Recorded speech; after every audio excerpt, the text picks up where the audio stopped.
श्रीशैलेशया पात्रं धीभक्त्यादिगुणानवैर्सिर्वणं वन्दे रमजामातरं मुनिं लक्ष्मीनाथसमारम्भां नादयामनमध्यमाम् अस्मदाचार्यपर्यन्तां वन्दे गुरुपरम्परां यो नित्यमच्युताम्बुजैर्मरुक्माभ्यामतराणतराय मेने अस्मद्गुरो भगवतो श्रीकसिन्धोः रामानुजस्य चरणौ शरणं प्रपद्ये मातापिताय तत्तनया विभूतिः सर्वं यदेव नियमेन मदन्वयानामाद्यसनक्लवतेरुकलाविरामं श्रीमत्तदङ्गिरिकुलं प्रमामि मूर्ध्ना भूतं धरस्य महदाह्वय पट्टनाथ श्रीभक्तिसारकुलदेकरयोगिवाहान् भक्ताङ्गिरेण प्रकालयतीन्द्रमित्रान् श्रीमत्पराङ्कुशमुनिम् प्रणतोऽस्मि नित्यं तत्त्वेन यश्चिदधि स्वभावः भोगापवर्गरुपायतीरुदारः सन्दर्शयन्निर्मितपुराणरत्नं तस्मै नमो मुनिवराय पराशराय हंसै षड्भिः समागेर्नं नङ्गैर्वेदविवापरं पुराणं वैष्णवं जग्वे यस्तं वन्दे पराशरम् व्यासं वसिष्ठनप्तारं शक्ते बहुत्रपकल्मषम् पराशरात्मजं वन्दे सुखदातं तपोनिधिं व्यासाय विष्णुरूपाय व्यासरूपाय विष्णवे नमो वै ब्रह्मनिधये वासिष्ठाय नमो नमः पुराणं वैष्णवं जैतसर्गिल्विषनाथनं विशिष्टं सर्वात्रेभ्यः पुरुषार्थोपपादने भारते भगवद्गीता धर्मशास्त्रेषु मानवः वेदेषु पौरुषं सूक्तं पुराणेषु वैष्णवं यत्कर्म न बन्धाय सा विद्याया विमुक्तये आयासाय परं कर्म विद्यान्याशिल्पनैपुणं श्रीविष्णुचित्तपदपङ्कजसङ्गमाय चेतो मा स्पृहयते गतपरेण नो चेन्ममापि यतिशेखरभारतीनां भावः कथं भवितुमर्हति वाग्विधेयः नारायणं नमस्कृत्य नरं चैव नरोत्तमं देवीं सरस्वतीं चैव ततो जयमुदीरयेत् शान्ताकारं भुजगशयनं पद्मनाभं सुरेशं विश्वाकारं गगनसदृशं मेघवर्णं शुभाङ्गं लक्ष्मीकान्तं कमलनयनं योगिहृद्यानगम्यं वन्दे विष्णुं भवभयहरं सरलोकैकनाथं सशङ्खचक्रं सकिरीटकुण्डलं सपीतवस्त्रं सरसीरुहेक्षणं सहारवक्षस्थलशोभिकौस्तुभं नमामि विष्णुं शिरसा चतुर्भुजम् అందరికీ కూడా నమస్కారం అండి. మనం ఒక 3 రోజులు విరామం తర్వాత ఈరోజు మళ్ళా మనం మన విష్ణు పురాణం ప్రారంభిస్తున్నాము.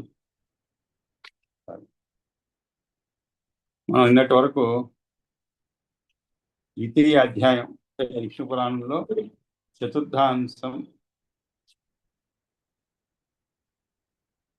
మొదటి అధ్యాయం పూర్తి చేసుకొని ఈరోజు రెండవ అధ్యాయంలోనికి ప్రవేశిస్తున్నాం అన్నమాట. మనకి ఈ మొదటి అధ్యాయంలో ముఖ్యంగా జరిగినటువంటి విషయం ఏంటంటే బలరాముని యొక్క రేవతి బలరాముని యొక్క వివాహం, ఆ తర్వాత పురూరవుని యొక్క జన్మ అన్నమాట. ముందు పురూరవుని జన్మ, తర్వాత రేవతి బలరాముని యొక్క వివాహము, ఇవి మనం తెలుసుకున్నాము. కాబట్టి ఈరోజు ఈ యొక్క రెండవ అధ్యాయంలో యువన అశ్వ సౌభరి వృత్తాంతాలు అనేటువంటి విషయాన్ని మనం చదువుకోబోతున్నాం అనమాట. కాబట్టి కొంచెము ఈరోజు నుంచి చిన్న మార్పు చేద్దాం అనుకుంటున్నాం. ఏమంటే మనకి ఎక్కువగా ఇంకా రాబోయేదంతా కూడా వచనంలో ఉంటుందన్నమాట. అంటే ఇంతవరకు మనకి శ్లోకాలు ఎక్కువ ఉండేది. ఎక్కువ అంటే మొత్తం శ్లోకాలే ఉండేది. 1-2 అధ్యాయాల్లో అక్కడక్కడ వచనం కూడా ఉంది అనమాట. కాబట్టి మనం ఒకేసారి అంటే ముందుగా ఒకసారి పూర్తిగా చదువుకోవడం, ఆ తర్వాత మళ్ళా ఒక్కొక్క శ్లోకం చదువు, అలా కాకుండా ఒకేసారి వచనమే కాబట్టి నెమ్మదిగా చదువుకుంటూ వెళ్ళిపోదాం. కాబట్టి ఈ విధమైన చిన్న మార్పు చేశాను. ఎందుకంటే వచనం చాలా సులభంగా అర్థమవుతుంది, శ్లోకం అయితే కొంచెం కష్టం అనమాట. కాబట్టి మనం చదువుకుంటూ అలాగే చెప్పుకుంటూ వెళ్ళిపోదాం అనమాట. కాబట్టి ఈరోజు ఈ ద్వితీయ అధ్యాయం అంటే విష్ణు పురాణంలో చతుర్థాంశలో ద్వితీయ అధ్యాయం ప్రారంభిద్దాం. ఈ పరాశర ఉవాచ అంటే పరాశరుడు చెప్పాడని అర్థం అన్నమాట. ఉవాచ అంటే చెప్పాడు, పలికాడు అని అర్థం. ఏమని పలికాడు? యావచ్చ బ్రహ్మలోక కకుద్మీరైవతో నాభ్యేతి తావత్ పుణ్యజన సంఖ్య రాక్షసాస్తామస్తాం అస్య పురీం కుశస్థలిం జగ్నుహు అన్నారు. ఇక్కడ ఏమైందంటే మనం ఇంతకుముందు కకుత్వ అనేటువంటి అతని కకుత్వంశీయుడైనటువంటి రైవతుని యొక్క కుమార్తె వివాహం గురించి ఆయన అక్కడికి పోవటము, తర్వాత అంటే బ్రహ్మను వెతుక్కుంటూ పోవడం అనమాట. ఆ తర్వాత ఏమైంది, ఆయన అక్కడే ఉండిపోవడము, ఎక్కువ రోజులు ఆ సభలో జరిగేటువంటి గానాన్ని వింటూ ఉండడము. ఆ తర్వాత ఇంత లోపల ఇక్కడ భూలోకంలో ఎన్నో మార్పులు జరిగిపోవటము. ఆ తర్వాత తన అమ్మాయికి మరి సరి అయినటువంటి ఈడు జోడు ఎవరంటే అప్పుడు ఈ విధంగా ఇక్కడికి రావడం, మళ్ళీ భూలోకానికి రావడం, ఇక్కడ ఈ యొక్క రేవతిని అలాయి అయినటువంటి బలరాముడికి వివాహం చేయడము అవన్నీ చదువుకున్నామండి. కాబట్టి ఆయన తిరిగి బ్రహ్మలోకం నుంచి రైవత్క కుద్మి ఎప్పటికీ రాకపోయేసరికి ఏమి జరిగింది? పుణ్యజనులు అని పిలువబడే రాక్షసులు అతని రాజధాని అయిన కుశస్థలిని సర్వనాశనం చేశారనమాట. యావత్ చ అంటే ఎంతవరకు అయితే బ్రహ్మలోకాత్ అంటే బ్రహ్మలోకం నుండి కకుద్మైర ఐరా రైవతో కకుద్మి రైవతో, కకుద్మి అంటే కకువంశానికి సంబంధించినటువంటి చెందినటువంటి రైవతుడు రాకపోయేటప్పటికి నా అభ్యేతి తావత్, నా అభ్యేతి అంటే రాలేదు, తావత్ అంతలో రాకపోయేసరికి ఏమైంది? పుణ్యజన సంజ్ఞ, సంజ్ఞ అంటే అనేటువంటి పేరు గల పుణ్యజన సంజ్ఞ అంటే పుణ్యజనులు అని పిలువబడేటువంటి రాక్షసులు, రాక్షస తాం అస్యపురీం కుశస్థలీం, ఈ కుశస్థలి అది రాజధాని అయినటువంటి కుశస్థలిని జగ్ను అంటే ఏంటి? సర్వనాశనం చేశారు. మామూలుగా మనం ఈ రోజుల్లో కూడా భూలోకంలో ఎక్కువగా జరిగేది ఇదేనండి. మనం ఒకవేళ ఇల్లు తాళం వేసి ఒక 5 సంవత్సరాలు 10 సంవత్సరాలు ఎక్కడో వెళ్ళిపోయాం అనుకోండి, ఏదో కారణాల వల్ల మన ఇంటి వైపు చూడలేదు అనుకోండి, ఇప్పుడు జరిగేది ఇదే. కాకపోతే ఇక్కడ భూబకాసురులు అంట అనమాట. ఆ భూబకాసురులు వచ్చి ఏం చేస్తారు? మొత్తం ఆక్యుపై చేసేస్తారు, లేదా ఆ ఇంటిని డెమాలిష్ చేస్తారు కావాలంటే చేసి, లేదా ఆ ఇంట్లో శుభ్రం కాపురం పెట్టేసి, ఇది కూడా జరిగిందండి. ఆ ఇంట్లో కాపురం పెట్టేసి ఎవరైనా వస్తే ఇది మా ఇల్లు అని చెప్పడం, వాళ్ళని చాలా బెదిరించడము, ఇవన్నీ జరుగుతున్నాయి. కాబట్టి ఆ రోజుల్లోనే కాదు, ఈ రోజుల్లో కూడా ఈ భూపకాసులు చేసే పని ఇదే అనమాట. అప్పుడు రాక్షసులని పేరు కలిగినటువంటి అదిలో ఏ పుణ్యజనులు అని పిలువబడే రాక్షసులు పేరు కూడా చూడండి, పుణ్యజనులు అనమాట. వాళ్ళ పేరే తమాషాగా ఉందన్నమాట. రాక్షసుల్లో పుణ్యజనులు అనేటువంటి పిలువబడే పేరు కలిగినటువంటి రాక్షసులు అతని రాజధాని అనే కుశస్థలిని సర్వనాశనం చేశారనమాట. కాబట్టి మనకి ఈ ద్వితీయ అధ్యాయంలో దుష్టుడు మున్నగు మనువు కొడుకుల యొక్క వంశాన్ని తెలిపినాడు. ఆ సందర్భంలో ప్రస్తావం వచ్చినందున సౌభరి ఆఖ్యానమును చెప్పినాడు అనమాట. కాబట్టి రైవతుని యొక్క 100 మంది తమలో ఏ ఒక్కరు కూడా రాజు కాలేదా అని మాటకు సమాధానం ఇస్తున్నాడు. ఏమని? యావచ్చా, ఇది అంటే పుణ్యజనులను పేరున్నవారు, సంజ్ఞ అని విశేషం అనమాట. నిందాపూర్వకమైనది. రాక్షసులు చంపేటి వారే కానీ బ్రతికించేవారు కాదు. అందువల్ల వారికి పుణ్యం ఎక్కడిది? కనుక ఇది ఆ జాతి వారికి వెక్కిరింతగా నిందగా వచ్చిన పేరు అనమాట. లేదా రాక్షస జాతి ఎందు అది ఒక జాతి ఉపజాతి వర్గము కావచ్చు. కాబట్టి ఎంతకాలానికి బ్రహ్మలోకం నుండి రేవంతుడు భూలోకానికి రాకపోయేసరికి ఆ ఎడములో అంటే అంతలో పుణ్యజనులు సంజ్ఞలు రాక్షసులు కుశస్థ నగరాన్ని పాటు చేశారు. పుణ్యజనని పేరు ఎలా వచ్చింది అంటే అది తెగ ఉండొచ్చు, లేదు ఎవరైనా ఒకసారి చెప్తుండా వాడు మహాపుణ్యాత్ముడే అంటే అర్థం ఏంటి? పుణ్యాత్ముడు అంటే పుణ్యవంతుడు కాదు, ఎగతాళిగా చెప్పడం అనమాట. కాబట్టి ఆ విధంగా కూడా అది పేరు వచ్చి ఉండవచ్చు. సరే, ఏదైతే మొత్తానికి ఆ యొక్క పుణ్యజనులు అనే పిలువబడే రాక్షసులు ఈ విధంగా ఆ రాజధాని కుశస్థాన్ని సర్వనాశనం చేశారు. తచ్చాస్య భ్రాతృ శతం పుణ్యజన త్రాసాత్ త్రాసాత్ దిశో బేజే తదన్వయాచ క్షత్రియాః సర్వదిక్షు అభవన్ దుష్టస్యావి దాష్టుకం ఛత్రం సమభవత్ నాభాగస్య ఆత్మజో నాభాగః తస్యాం అంబరీషః అంబరీషస్యాపి విరూపో అభవత్ విరూపాత్ వృషదస్వో జజ్ఞే తసస్య రథీతరః తత్రాయం శ్లోకః అని చెప్పి ఒక శ్లోకం. ఏమిటంటే ఇక్కడ అతని యొక్క 100 సోదరులు కూడా రాక్షసుల భయంతో నలుదిక్కులకు వెళ్ళిపోయారనమాట. అంటే మన సందేహం రావచ్చు, మరి అంతమంది తమ్ముళ్ళు ఉన్నారు కదా, వాళ్ళంతా ఏమయ్యారు అని చెప్పి. వాళ్ళందరూ రాక్షసుల భయంతో నలుదిక్కులకు వెళ్ళిపోయారు. అతని వంశంలోని క్షత్రియులు అన్ని దిక్కుల్లోనూ ఉన్నారు. అస్య భ్రాతు శతం పుణ్యజన త్రాసాత్. పుణ్యజన త్రాసాత్ అంటే ఏంటి? పుణ్యజనుల యొక్క భయంతో దిశో భేజే అంటే దిశో అంటే నలుదిక్కులు అని అర్థం అండి, దిక్కులకు వెళ్ళిపోయారని అర్థం. తద్ అన్వయాశ్చ క్షత్రియాః అతని వంశంలో, తద్ అన్వయాః అంటే ఏమిటి? వంశంలోని. తత్ అన్వయాః అంటే అతని వంశంలోని అర్థం.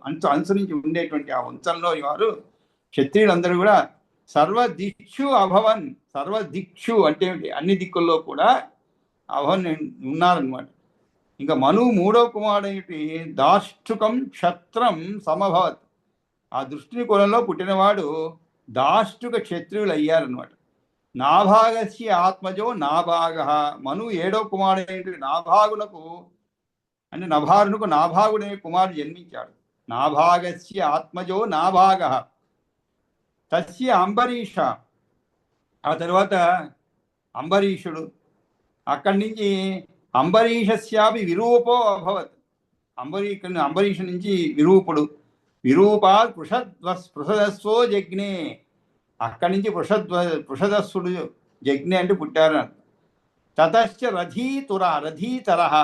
ఆ తర్వాత రథీతరుడు ఉద్భవించాడు అని చెప్పడం జరిగింది. ఈ సందర్భంగా ఒక శ్లోకం కూడా చెప్పబడినట్టు ఏమిటంటే, ఏతే ఛత్ర ప్రసూతా వై పునశ్చ అంగిరస స్మృతా రథీతరాణం ప్రవరాహ ఛత్రోపేతా ద్విజాతయ. ద్విజాతయ అంటే ద్విజధర్మం కలవారు.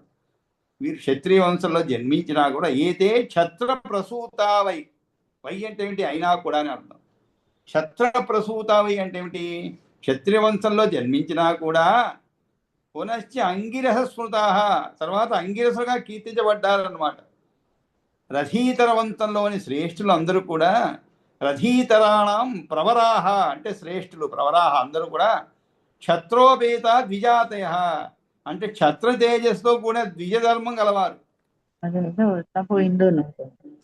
క్షత్ర తేజస్సుతో కూడినటువంటి ద్విజధర్మం గలవారు అని వీరు రాసికెక్కారు. ఏదే ఛత్ర ప్రసూతా వై పునశ్చ ఆంగిరస స్ఫుటా రథీతరాణం ప్రవరాహ క్షత్రోపేత ద్విజాతయ.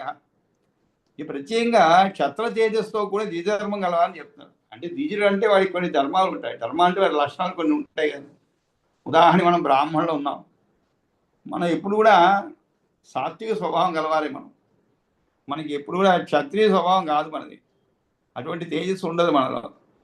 ఎప్పుడు కూడా మాటతో గెలవాల్సిందే మనం ఎవరినైనా, లేదు బుద్ధితో గెలవాల్సిన వాళ్ళమే. బలప్రదర్శన చేసేందుకు మనం ఎప్పుడు కూడా మనసు ఒప్పుకోదన్నమాట. ముందడుగు వెయ్యం మనం. ఏ కొట్లాటలు కూడా ముందడుగు వెయ్యం.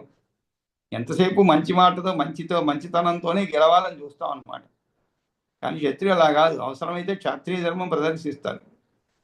అప్పుడప్పుడు మనం కూడా ప్రదర్శిస్తూ ఉంటాం. అంటే ఇంకా రావలేదు అనుకున్నప్పుడు. కానీ చాలా అరుదన్నమాట అటువంటిది. చాలా సాత్విక స్వభావం గలవారం బ్రాహ్మణుడు అంటే. కానీ ఇక్కడ ద్విజధర్మం గలవారు, క్షత్ర తేజస్సుతో కూడిన ద్విజధర్మం గలవారు అని చెప్పబడింది అన్నమాట. కాబట్టి ఈ విధంగా క్షువతశ్చ మనోహ ఇక్ష్వాకు ఘ్రాణత పుత్రో జగ్ని. ఇంక తర్వాత ఒకనాడు మనువు తుమ్మగా క్షువతశ్చ మనోహం ఇక్ష్వాకు ఘ్రాణత. ఆ ముక్కులో నుంచి ఘ్రాణత తేజశక్తి బయటకు వచ్చి తస్య పుత్ర శతప్రవర వికూక్షి నిమి దండాఖ్య త్రయ పుత్ర. దాంట్లో అతనికి 100 కొడుకులు. వారిలో వికుక్షి పుత్ర శత ప్రవర. దాంట్లో తస్య పుత్ర శత ప్రవర అన్నారు. అంటే 100 మంది కుమారుల్లో బాగా ప్రసిద్ధి చెందిన వాళ్ళు ఎవరు? వికుక్షి, నిమి, దండు అనే 3 కుమారులు సుప్రసిద్ధులు అన్నమాట. వారు ప్రవర, వికుక్షి, నిమి, దండాఖ్యా త్రయ. దండాఖ్యా అంటే ఆ పేరు కలిగినటువంటి దండ, అదేవిధంగా నిమి, వికుక్షి పేరు కలిగినటువంటి 3 పుత్రులు. శకుని ప్రముఖ 50 పుత్ర. అందు శకుని మొదలైన 50 మంది కొడుకులు కూడా శకుని ప్రముఖ 50 అంటే 50 మంది పుత్ర ఉత్తరాపద రక్షితారో బభూ. ఉత్తరాపదానికి రక్షకులయ్యారు. 48 దక్షిణాపదే భూపాల. ఇంకా 48 దక్షిణాపదానికి రాజేంద్రులు అయ్యారు అనమాట. ఇదొక 50 మంది కొడుకులు ఉత్తరాపదానికి రక్షకులయ్యారు. 48 దక్షిణాపదానికి రాజేంద్రులు అయ్యారు. 48 అంటే 40. అష్టౌచ అంటే ఏమిటి? 80 అంటే 8. దక్షిణాపదే భూపాల. దక్షిణాపదానికి రాజేంద్రులు అయ్యారనమాట. కాబట్టి ఈ విధంగా ఏతే క్షత్ర ప్రసూతా అని ఈ రథీతరుని యొక్క ప్రవర అనమాట. గోత్రమందు పుట్టినవారు, శత్రుని వలన పుట్టినవారు క్షత్రియులు. సంతానము లేని రథీతరుని యొక్క భార్య యందు అంగిరసులు పుట్టినందువలన అట్లా అయినప్పటికీ తపోయోగం వల్ల తిరిగి అంగీరసులు బ్రాహ్మణులుగా చెప్పబడ్డారు. ఇందువలన క్షాత్రధర్మమును కలిగిన బ్రాహ్మణులు అని అన్వయం. పిదప ఇక్ష్వాకు యొక్క నామ నిర్వచనం ఆయన వంశాన్ని చెబుతున్నాడు. క్షువత అని. క్షువత అంటే ఏమిటి? తుమ్ముతున్నా అని అర్థం. క్షువతశ్చ మనోహ ఇక్ష్వాకు గ్రాణత. మనోహ ఇక్ష్వాకు అంటే క్షోత అంటే తుమ్ముతున్నటువంటి మనువు యొక్క ముక్కు నుండి పుత్రశతస్య 101 మంది కొడుకులు, 101 మంది కొడుకులు ముఖ్యులు, శ్రేష్ఠులు అన్నమాట. అంతలో కకుత్ము యొక్క తమ్ముడు 100 మంది కూడా పుణ్యజల భయంతో తలా ఒక దిక్కు వెళ్ళిపోయారు. వారి వంశస్థులు అన్ని దిక్కుల్లో క్షత్రియులైనారు. దుష్టునికి దార్ఘ్య క్షమను క్షత్రియుడు క్షాత్రం ముట్టినాడు. నభాగుని కొడుకు నాభాగుడు, ఆయనకు అంబరీషుడు, ఆయనకు విరూపుడు జన్మించినాడు. విరూపుని వల్ల పృషదస్సుడు అవతరించినాడు. ఆయన నుండి రథీతరుడు.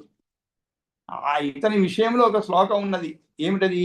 వీరు క్షత్రకులమునందు పుట్టిన వారే అయినప్పటికీ అంగిరసులు అంటే అంగిరసులను బ్రహ్మకుమారుని వంశస్థులు సంతానం అని చెప్పబడినారు. రథీతరుని వంశంలోని ప్రవరులు చెప్పుకోదగిన గొప్పతనం గలవారు. క్షేత్రధర్మమును కలిగిన బ్రాహ్మణులుగా పేర్కొన్నారు. క్షాత్రధర్మమును కలిగిన బ్రాహ్మణులుగా పేరుని కన్నారు అన్నమాట. ఒకనొకప్పుడు తుమ్ముతూ ఉన్న మనువు యొక్క ముక్కు రంధ్రం నుండి ఇక్ష్వాకు బయటపడినాడు. ఆయనకు 100 కుమారులు.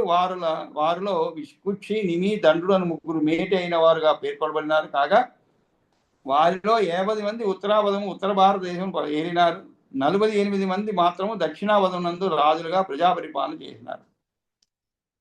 సచ ఇక్ష్వాకు రష్టకాయ శ్రాద్ధం ఉత్పాద్య శ్రాద్ధార్హమాంసం ఆనయేతి వికుక్షిం ఆజ్ఞాపయామాస. సచ ఇక్ష్వాకు అష్టకాయ. ఒకప్పుడు ఏం చేశారు ఆయన? అష్టకా శ్రాద్ధం చేయడం సంకల్పించి శ్రాద్ధం ఉత్పాద్య శ్రాద్ధార్హ మాంసం ఆనయేతి. శ్రాద్ధార్హ మాంసం అంటే ఏమిటి? శ్రాద్ధానికి ఆ రోజులో పెట్టేవాళ్ళు మాంసాలు కూడా, ఈ రోజులో లేదు. కాబట్టి శ్రాద్ధ అర్హ మాంసం ఆనయేతి, తీసుకురమ్మని చెప్పి తగిన మాంసం తీసుకురమ్మని వికుక్షిని ఆజ్ఞాపించాడు. వికుక్షిం ఆజ్ఞాపయామాస. వికుక్షికే శశాదుని పేరు రావడానికి హేతు చెప్తున్నాడు అనమాట. కచ అని. ఉత్పాద్య అంటే పుట్టించి చేయదలచి సిద్ధముగా ఉన్న మాంసం కాకుండా నీవే మృగాన్ని చంపి అని అర్థం అన్నమాట. ఉత్పాద్య అంటే పుట్టించి చేయదలిచి సిద్ధముగా ఉన్న మాంసం కాకుండా నీవే మృగాన్ని చంపి అని అర్థం. కాబట్టి తగిన మాంసం తీసుకురమ్మని వికుక్షిని ఆజ్ఞాపించాడు. ఆయన ఏం చేశాడు? వికుక్షి కూడా స తథేతి గృహీత ఆజ్ఞ. స తథేతి ఆయన ఏం చేశాడు? సరే అని చెప్పాడు. చెప్పి గృహీత ఆజ్ఞ ఆర్డర్ తీసుకున్నాడు. ఆర్డర్ తీసుకొని ఏం చేశాడు? వనం అభ్యేత్య అంటే వనానికి పోయాడు. పోయి అక్కడ ఏం చేశాడు? అనేకాన్ మృగాన్ హత్వా, అనేకమైన మృగాలను హత్వా చంపి అతిశ్రాంతో, చాలా అలసిపోయాడు. అతిశ్రాంత అంటే ఏంటి? చాలా అలసిపోయాడు. సరే, చాలా మృగాన్ని చంపాడు, ఇంకా మాంసానికి తక్కువే ఉంటుందండి. కానీ ఈ ఆయన పాపం చాలా అలసిపోయాడు అనమాట. అలసి శ్రాంతో అతి క్షుత్పరీతో. క్షుత్ అంటే ఏమిటి? దప్పిగా. ఆకలి దప్పిగా రెండు కూడా. అతి శ్రాంతో అతి క్షుత్ పరీతో వికుక్షిడి ఏకం శతం అభక్షయత్. శసం అభక్షయత్. ఆయన ఏం చేశాడు? సరే, ఎట్లాగూ మనమే కదా వేటాడి తీసుకొచ్చింది అని చెప్పి చాలా ఆకలితో ఉన్నవాడే ఏం చేశాడు? అక్కడ ఒక శసం అంటే కుందేలు అనుకోండి. ఒక కుందేలుని ఏం చేశాడు? పాపం తినేశాడు, చంపి తినేశాడు. ఆయన ఆకలిగా ఉంది అని చెప్పి అప్పుడేం జరిగింది? శేషంచ మాంసం ఆనీయ పిత్రే నివేదయామాస. ఆయన ఏం చేశాడు?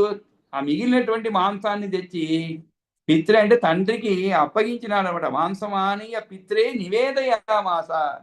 అప్పగించాడు, తండ్రికి అప్పగించాడు. ఆయన ఏం చేశాడు? ప్రోక్షణ చేయడానికి తన కులగురువు అయిన వశిష్ఠ మహర్షికి చూపగా ఆయన ఇట్లా పలికాడు. ఇక్ష్వాకునామపి ఇక్ష్వాకుకుల ఆచార్య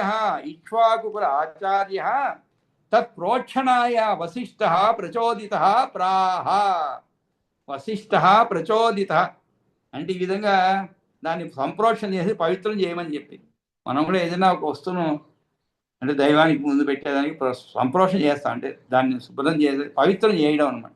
శుభ్రం చేయడం చేసి దాన్ని నైవేద్యంలాగా పెడతాం అనమాట. ఆ విధంగా ఎవరికి చెప్పారు ఆ కార్యాన్ని అంటే ఇక్ష్వాకునామపి ఇక్ష్వాకు కులాచార్య, ఇక్ష్వాకు కులాచార్య అయినటువంటి కుల గురువు అయినటువంటి వశిష్ఠ మహర్షికి చూపగా ఆయన ఏం చేశారు, ఇట్లా పలికాడు. అలమేన అమేధ్యేన ఆమిషేన, అలం ఏన అమేధ్యేన, అమేధ్య అంటే ఏమిటి, పాడ్య, అలం అమేధ్యేన అలం అనేన అలం ఏన అమేధ్యేన ఆమిషేన, ఈ మాంసము శ్రాద్ధలో ఉపయోగించడానికి తగినటువంటిది కాదు, అమేధ్యము అని తెలిపినాడు. దురాత్మన అనేన తే పుత్రేణ, ఈ దురాత్మైనటువంటి అనేన ఈ తే నీ యొక్క పుత్రేణ పుత్రుడి చేత ఏదత్ మాంసం ఉపహతం, ఉపహతం అంటే పాడు చేయడం.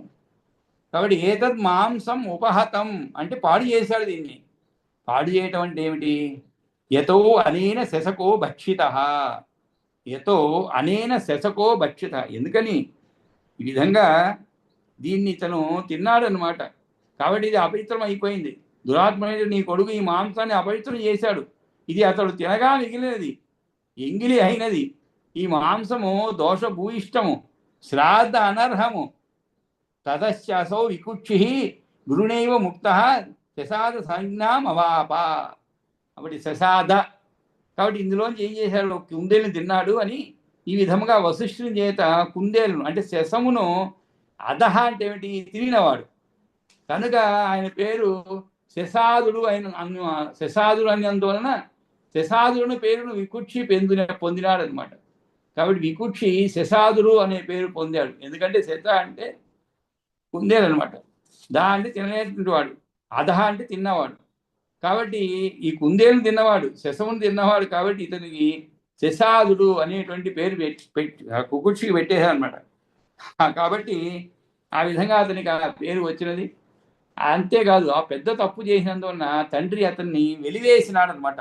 పిత్రాపిచ పరిత్యక్త, పరిత్యక్త అంటే ఏమిటి, పిత్రా అపిచ అంటే తండ్రి చేత పరిత్యక్త విడిచిపెట్టబడ్డాడనమాట వాడు.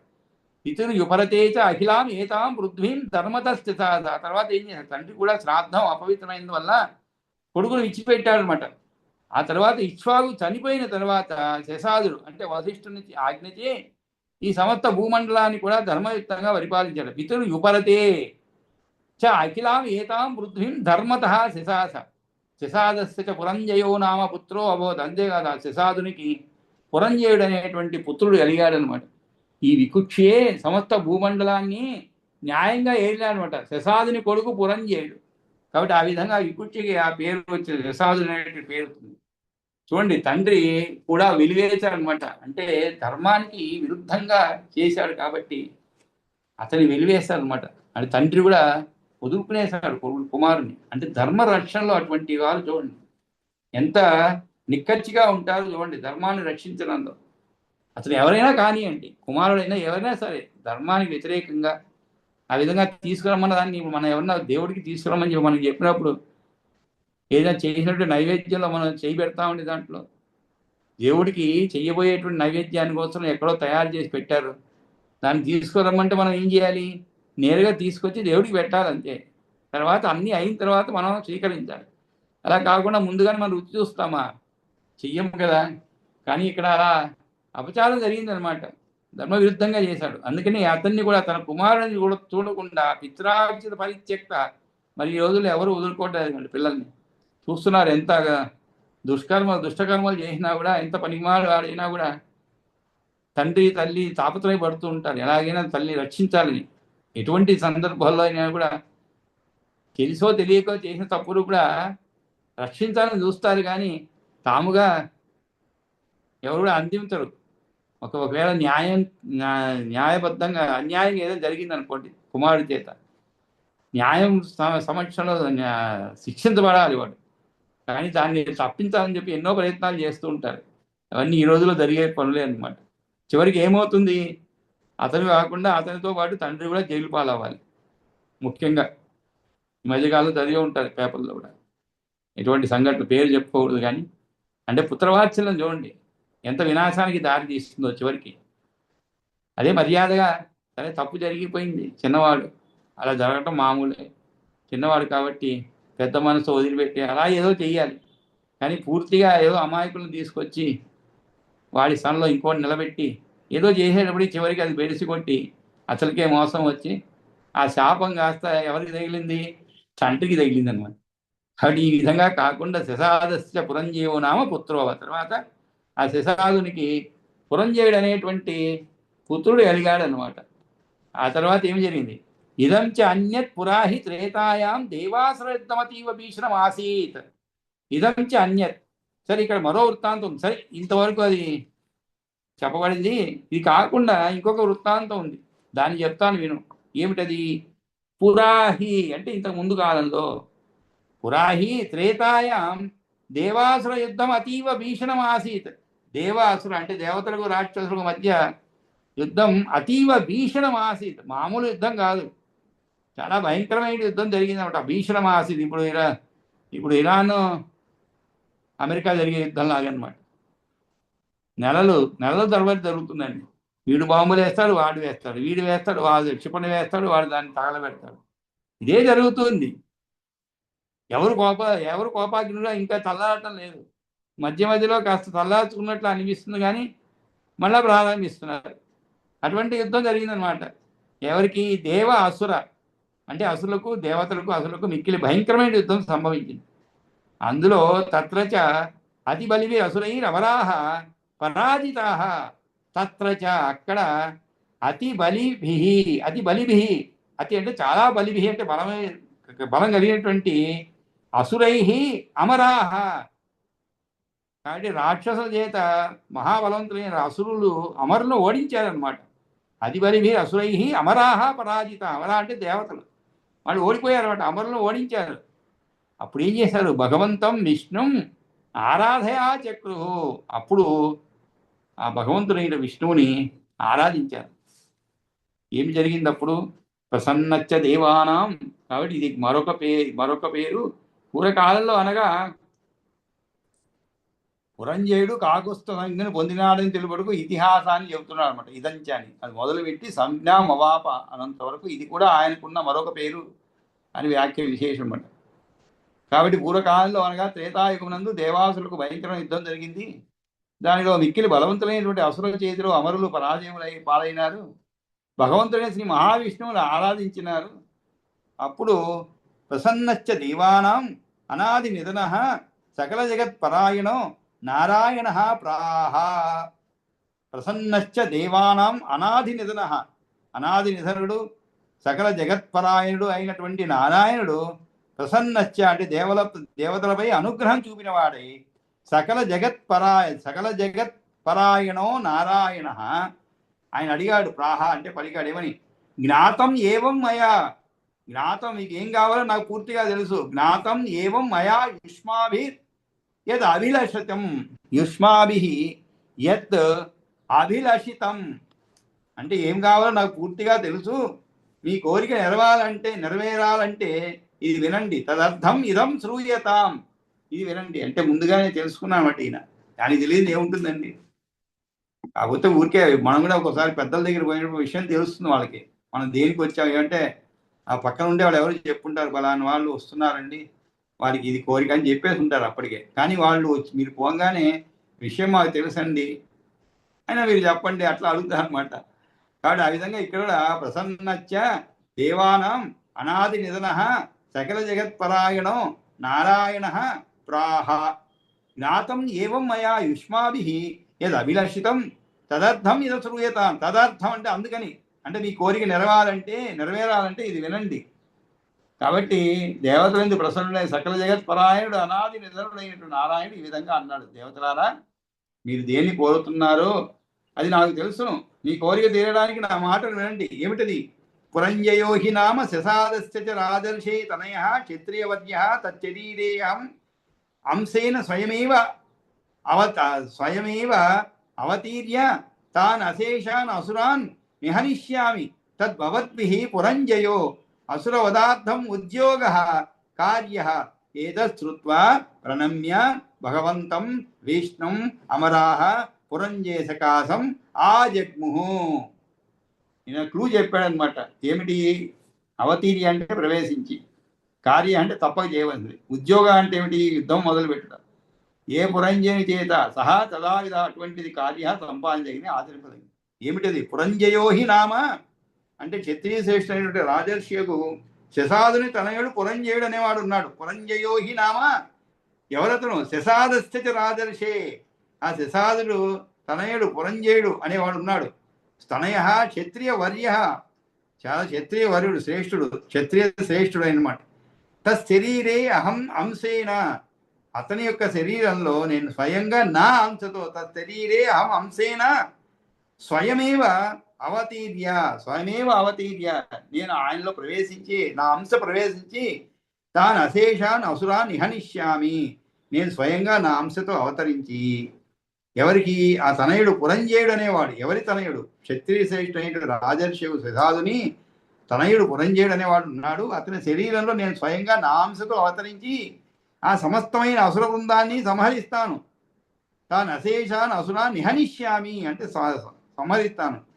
తద్భవద్భి పురంజయో అసురవదార్థం ఉద్యోగ కార్య. కాబట్టి మీరు అందరూ కూడా పురంజయుని అసురవధ కోసం కార్యం నెరవేరడానికై సిద్ధం చేయండి.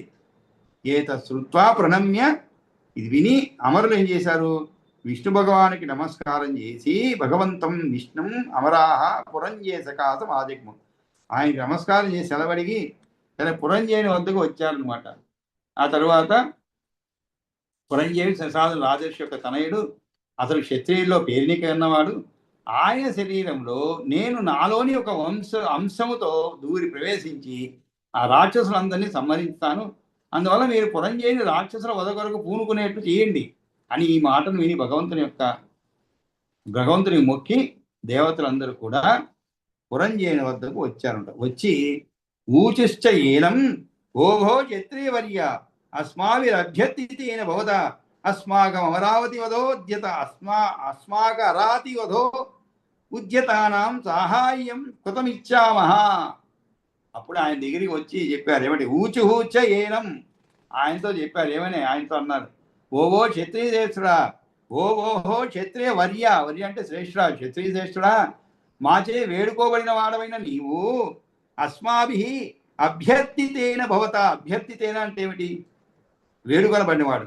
అభ్యర్థితేన భవత, నీ చేత అస్మాకం అరాతి వధో, అరాతి అంటే శత్రువులు, అస్మాకం అంటే మా యొక్క శత్రువులను వధించడానికి, వధ ఉద్యతానాం, వధోద్యతానాం, ఉద్యత అంటే పూనుకున్నటువంటి వారు, పూనుకున్న మాకు సహాయం కృతమిచ్చామహ, మాకు నిన్ను సహాయం చేసేవాడవుగా ఎన్నుకుందాం అనుకుంటున్నాము, కలుస్తున్నాము.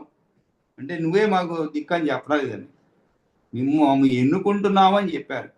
అంటే ఆయన అభీష్టానికి కూడా కొంత అవకాశం ఇచ్చారనమాట.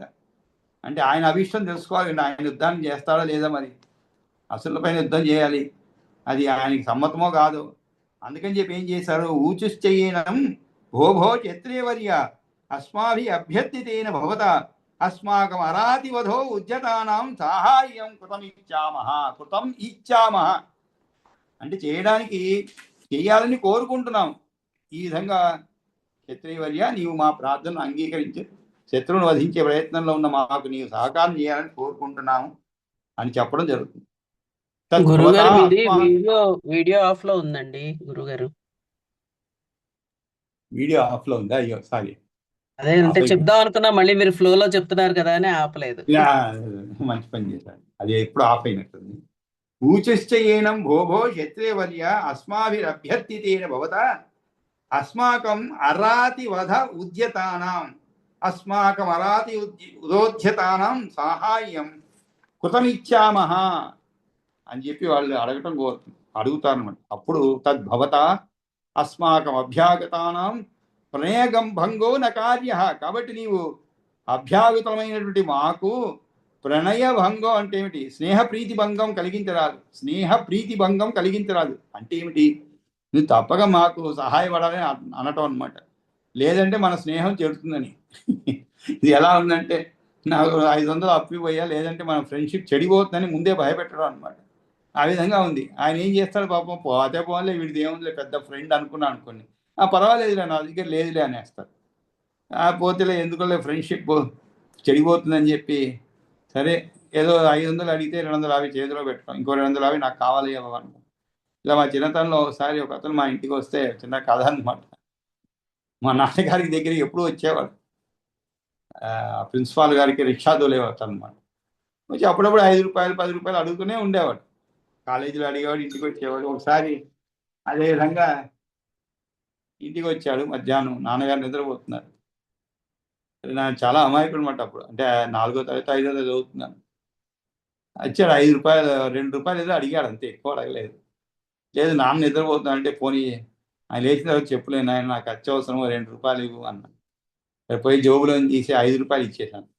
చాలా నమ్మకంగా, నేను చిల్లర ఇస్తా అన్నాడు. ఇస్తానంటే సరే, చిన్న వయసులో మనం అన్ని నమ్ముతాం కదండి. కొంచెం పెద్ద అయిన తర్వాత పెద్ద మనసులో ఇతరుల మనసు తెలుసుకునే వయసు వస్తుందన్నమాట. అంతవరకు అందరు నమ్ముతాం, మనం అందరినీ నమ్ముతాం ప్రపంచంలో. ఆ వయసులో అలాంటిది అనమాట. నమ్మి 5 రూపాయలు ఇచ్చాను.